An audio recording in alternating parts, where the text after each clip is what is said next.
Love Ki Ghanti 1. You can't decide when it rings. Written by Mr. Deepak Satya.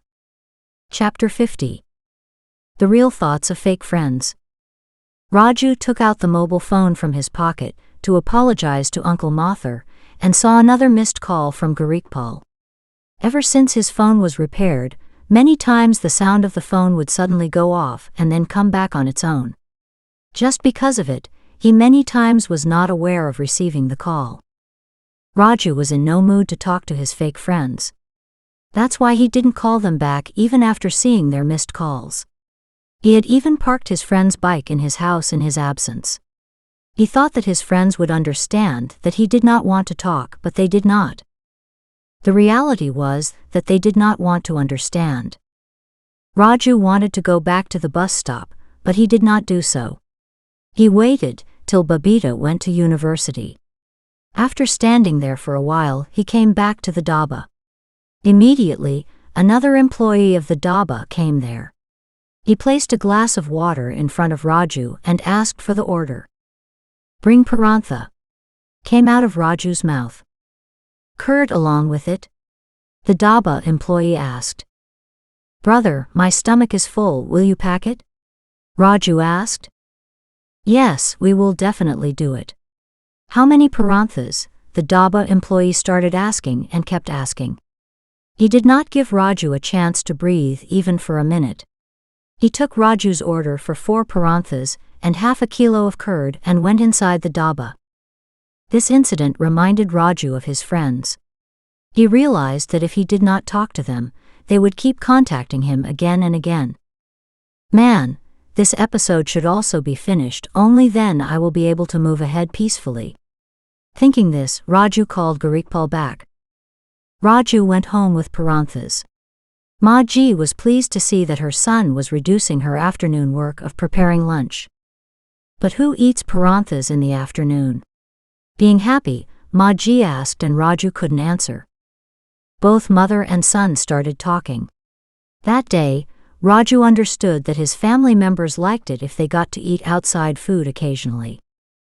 I will do this often now. Inspired by his mother's happiness, Raju decided. During the afternoon snack, mother saved 1 parantha for father. When father came home in the evening, mother served him parantha along with tea.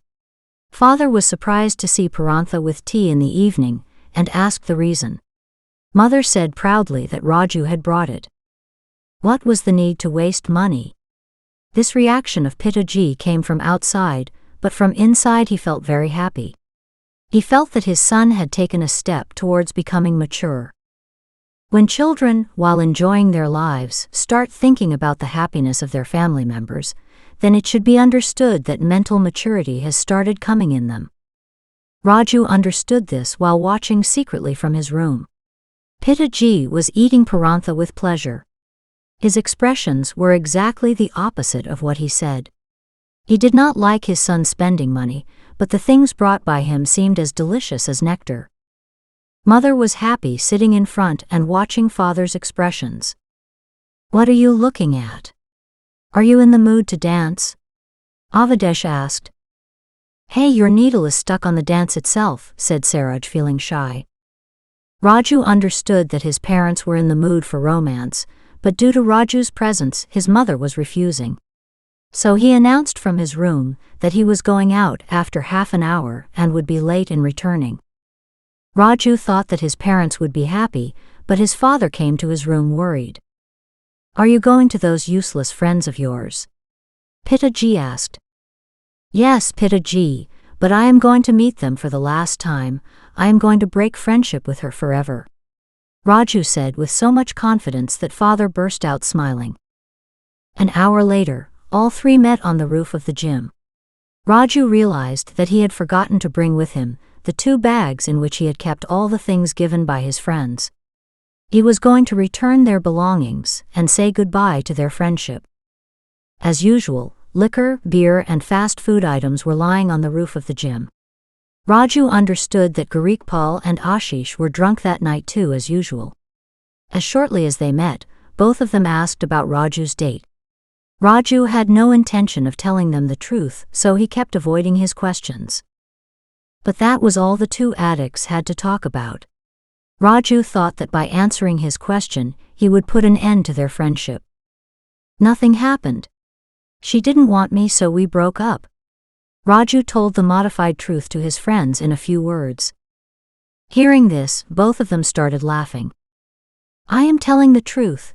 Now we do not have any conversation, Raju said while explaining to them. Gurikpal laughingly asked Ashish to tell the truth, a truth that only they both knew. Ashish said that both of them chase Babita every day. She looks very sad. This means that she loves Raju and their breakup is temporary. When Raju heard this, he was stunned. Why were they following Babita? Raju said in his mind. Looking at the laughing drug addict friends, suddenly a scary thought came to Raju's mind. This thought made him doubly worried. The first concern was about Babita, and the second was about the awful thinking of her friends. Raju knew that his friends could not live without taking drugs for long. As shortly as night fell, both of them had a habit of getting so drunk that they would fall asleep immediately. This had happened many times when the gym owner, while closing the gym, would call his landlord and tell him that his son was sleeping on the open terrace of the gym. Then the servants used to come from the house and take them home. Raju was sure that in their drunken state, it would be easy to get them to reveal their reality. Thinking this, he decided to wait. Both of them kept asking the truth from Raju one by one. Sometimes Raju would avoid them out of shyness, and sometimes he would divert their attention by asking random questions. Their attention would get distracted, but they would come back to the issue again. This action made Raju believe that whatever he was thinking, his friend's mind was filled with the same filth.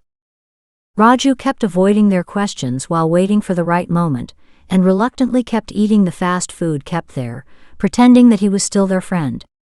Gradually, he wasted a good period of them. After 2 hours, Gurikpal's patience ran out. Staring at Raju, he took out a small envelope from his jacket pocket. What is the need for this? When Ashish asked after seeing the envelope, Gurikpal signaled him to remain silent. In that small envelope was an intoxicant which had come from Punjab, which was called chitta in Punjab. The foreign drug called heroin was sold in Punjab under the name of chitta. Gradually, chitta started reaching the rich people of Haryana, Himachal Pradesh, Rajasthan, Uttarakhand, Uttar Pradesh and Jammu. Like many drug addicts, Gurikpal also did not know what chitta actually does when it enters the body. Ashish had heard from chitta sellers that this intoxicant increases sexual excitement. It was for this sole purpose that he started buying chitta, but Gurikpal used to use chitta at any time. That night, when Raju did not give proper answers to his questions, his hand moved towards chitta without any reason. Ashish tried to stop him, but he was in no mood to stop. After 5 minutes of taking the drug, Gurikpal's excitement increased. Normally he was always excited, but that evening he went crazy with anger. He caught Raju by the neck and hung him down from the rooftop. Seeing this, Ashish was laughing as if he was watching a scene from a comedy film. Look, Garabchand, financially poor, never forget your status. You are my friend, so I gave you a chance to become an opener, but you are not giving us a chance to bat. Hey, why did we spend so much on you? Son, when a pumpkin is cut, it is distributed among everyone, but you want to grab it alone. You bloody traitor, I will. While Gurikpal was speaking, his balance got disturbed and Raju slipped out of his hand. Raju fell on the line of motorcycles that were parked outside the gym. He suffered injuries on his forehead, stomach and knee, while his right hand was completely twisted. Raju screamed in pain. Surprisingly, Raju felt the pain not of his own body but of Babita's body. You may consider it as the love of a true lover, or the love of a filmy lover, but the truth is that at that moment, Raju felt that his fake friends were doing the same to his Babita. Memories of the nearby case became fresh in Raju's mind. Controlling himself with great difficulty, Raju looked at his two friends standing on the terrace. Both were a little worried. Before anything could happen between them, the boys came out from inside the gym. Some were worried about the bikes, and some were worried about Raju. When the gym owner saw Ashish and Garikpal on the terrace, he immediately understood the matter. It was clear from his reaction that he knew this would definitely happen one day. When the wolf befriends the mouse, he begins to have the illusion that he has become immortal. Whereas the wolf knows that he is saving the mouse for food in bad times. The gym owner whispered the proverb of his village in Raju's ear. Raju went away from there in tears after understanding the real truth of fake friends. The gym owner stopped him and dropped him on his bike to the bus stand. He stayed there till the bus arrived because he was sure that Raju's bad friends might come back. Garikpal and Ashish were standing hidden in the corner of the street, really waiting for Raju to be alone. The next morning Raju went to the houses of both the fake friends one by one, and returned the clothes and other belongings given by them. "You took away my blood in exchange for money. The score was settled. Now stay away, next time your false friendship will not be able to save you," Raju had told both of them. Ashish was embarrassed to hear this, but Garikpal laughed as if he were asking what harm Raju would do to him. He moved forward to whisper something in Raju's ear, when Raju's father, who was sitting at a short distance on a motorcycle, shouted. "Stay away from my son," Pitaji said, and scared Garikpal. Hearing the sound, his family members came out. "I have left him once on my son's request. The next time he comes near my son, I will cut him and throw him there. After that, I will go to jail myself." Pitaji, showing a strict attitude, easily explained to Garikpal's father that he should not consider him weak in any way. Garikpal's father apologizes and promises that his son will not come near Raju from now on. While coming back, a very simple thing came to Raju's mind.